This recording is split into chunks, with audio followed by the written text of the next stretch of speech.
আজ থেকে কয়েক সপ্তাহ আগে আমি চলে গিয়েছিলাম হুগলির মৈনান বিশ্ব ইজতেমা। হ্যাঁ, তো চলো সেটাই বলি।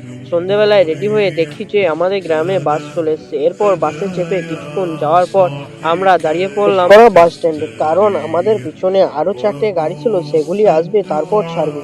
এরপর সব বাস চলে এলো, আমরা রওনা দিলাম ইজতেমা যাওয়ার উদ্দেশ্যে। এরপর কিছুটা যাওয়ার পর আমাদের সবাইকে খিদে লেগেছিল, তাই একটু হালকা করে চা খেয়ে আমরা আবারও বেরিয়ে পড়লাম ইজতেমায় যাওয়ার উদ্দেশ্যে। ওখানে পৌঁছে কিছুক্ষণ হাঁটার পর আমরা পৌঁছে গেলাম বিশ্ব ইজতেমার ময়দানে।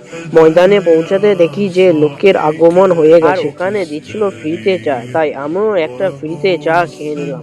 আর চা খাওয়া হয়ে গেলে আমরা চলে গেলাম আমাদের টেন্টে পৌঁছে একটু রেস্ট করে পরের দিন সকালে আমি বেরিয়ে পড়লাম ব্রাশ করতে করতে একটু ঘুরে দেখতে। আর আজকে ছিল জুম্মার দিন, তাই রেডি হয়ে আমি বসে পড়লাম জুম্মার নামাজ পড়ার জন্য।